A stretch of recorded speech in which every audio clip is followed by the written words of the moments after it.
released some data for this project that looks like this right here. If you go to this website here, which is BC, that one right there, you get this very retro website here, but you can go look at the donors here. You can go see that that's the first 10 donors. You can look at all the cities that are available, and you can do some queries. Now,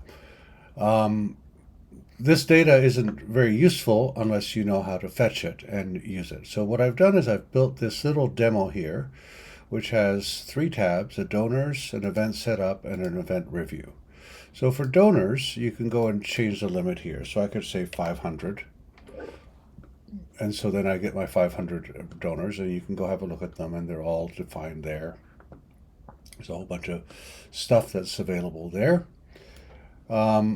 Then you can go to the event setup here, and you can say, well, I want to do an event in Campbell River and Courtney. I don't know if they're even close to each other. And then you can say, I want to have 25 guests, and then you can say get event. So now what we can do here is we can go to the review here, and we see that we have, it looks like 25 people. And then we can go and set these things up here. So I haven't done anything fancy with this table here. In future videos, we'll talk a little bit more about how to filter these things and do all that kind of stuff. But for now, you can go look at your donors. You can set that, 100. You can look and see what the data looks like. It looks remarkably similar to this because it is actually the same data. But here it's being displayed. So what I'm going to do in this particular video is I'm going to show you how I built this app, and you will actually have the source code for this. But let's go have a look at that. So here we go. Whenever you looked at an HTML app, you always look for the beginning, which is index. So index is going to call source main.tsx. Main.tsx here kind of sets up a React app, and it's called app, and that's included from here. So we're going to go to app.tsx right there, and this is nothing but just a holder for control panel. So we're going to go look at control panel, and that's where our adventure starts. Now, remember that we said that we had a tabbed interface. So we have these tabs here. I'm using a framework called Material UI, and it provides this tab for us very simply. So let's have a look and see how that's done. Remember, with a React app, your components always return kind of a bunch of HTML-ish type looking stuff. So that's where we're going to go here. We're going to go into control panel, and we're going to go to the return, and we'll notice that what we do is we set up some tabs here. So I have 3 tabs. One is donors, one is event setup, and one is event review. And then based on which tab index is currently being used, I'm going to use tab indexes 0, 1, or 2. Again, I will display the appropriate data. So the one that I want to show you here is this donor table. So we're going to go look at donor table. Now, just to remind ourselves, the donor table is this tab here, and it basically does a fetch from the server of up to 100 or whatever. So right now we're selecting 100. So let's see how we do that. So let's go to donor table here. We'll go to the definition of this, and we're going to go down here and see how does that do. So donor table has the following elements. It has a title. It has an input field for the number of donors that we want to look at, and then it has a table down here that's displayed. So let's have a look at how that is all done. Here's my title, donor table, right here. Here's my text field. My text field will have a callback here on change. So whenever the text in that text field changes, I'm going to call handle limit change. And so the handle limit change is here. I don't want to have limit be less than 1. So I get the value from my change here. If it's less than 1, I set it 1. I'm not doing anything here in case someone types weird characters that aren't numeric. But you could do that. But for now, I'm going to assume that people are just typing numbers in there. And then I set the limit. So this set limit is part of the React state management. And that goes up here. And notice that this is actually, we have that value. We set it as 1. Okay, so that's how we deal with that. That's the text field, and we can update that, and it never goes below 1. And then I have here, I go and I get a table. I build a table, and I'm relying on 2 pieces of information: headers here, headers, and then down here, rows and row. Right. So how do I get this data? Well, let's go back up to the top here, and this use effect is a React way that says whenever this limit changes, run this code again, right? If you leave this empty, it only runs once. But here, we're going to change, whenever limit changes, we're going to do another fetch.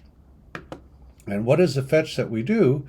It's defined right here. And it looks very much like the call into our data. And that's exactly what that is. So what we are going to do is notice that limit changes.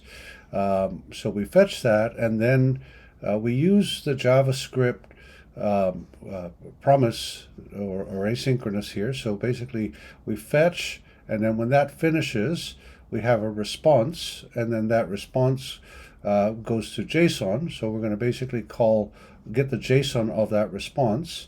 And when that is done, then we have a data, which is the API response, and the API response is up here. It's basically a bunch of headers and then data, which is string or number. And so what we do is we set our headers to be the headers of our reply and our rows. So you can actually go have a look at that JSON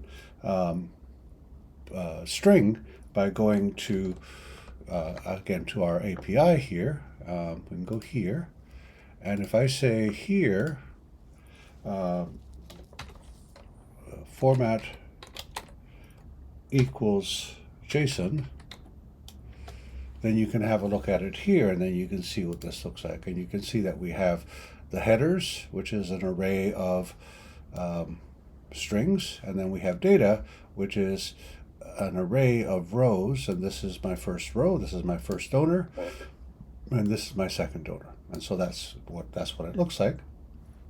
So here we are processing that data.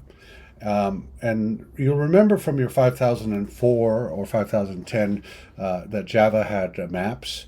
Well, JavaScript and TypeScript also does too. So what we're going to do here is we're going to map our headers into a table cell.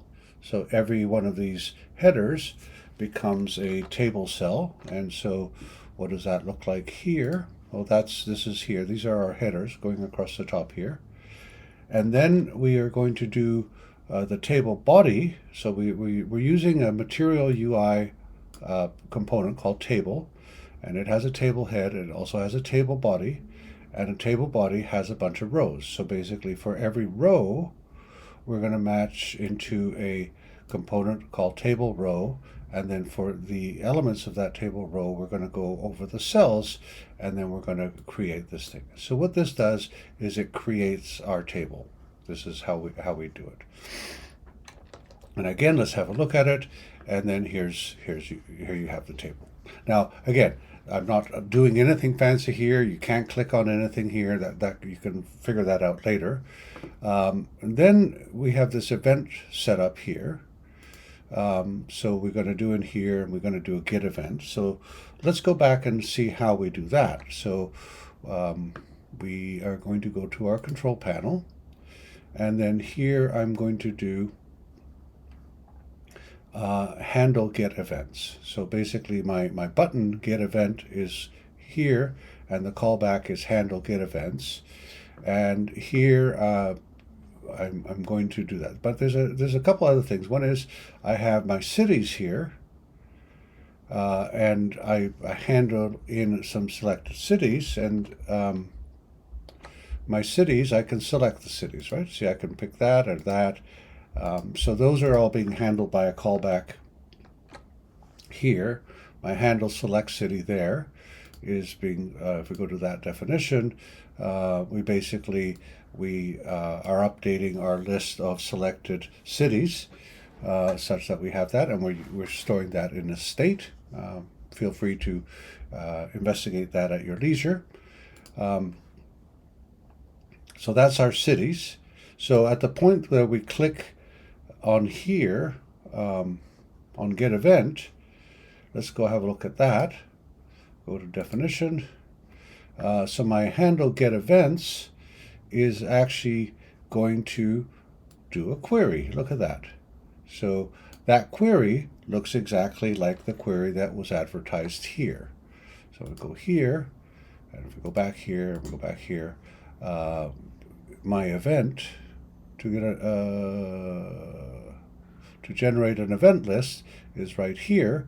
So I have event, and then I specify the cities, and I can do a limit. So if I do here, and I say and limit equals 4, it's a very exclusive event. We have 4 rows that were added there. And so that's exactly what we do in the source code. That's why I built this page here, so you could actually look at that and see how that works. So here we are. We are going to do, we'll build a URL, and there's our URL, and then we do our query parameters and our limit right there. Our query parameters is right here, right? So basically we are, for every city that's in our selected city, we map that to a string which says cities equal this, and then we join it with an @ sign, and that results in the correct string. And then, as we did with the donors, we ask a request for that, we get a response, we convert it to JSON, and then we convert our data to data headers and set data, because it comes back in the same format. And so now we have in this particular, we've set our data here for our donors. And so our donor table gets called with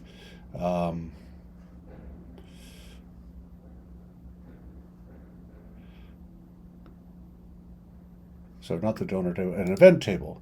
The event table gets called with 2 properties, which are the headers and the data. So the event table doesn't fetch any data from the server. It is given the data that it has been given from the server, and then we create a box. So this code here, it looks very similar to what you saw before. Here's my headers map, and here's my row map. Here's my iterating over the rows, and then for every row, I iterate over the data in that row.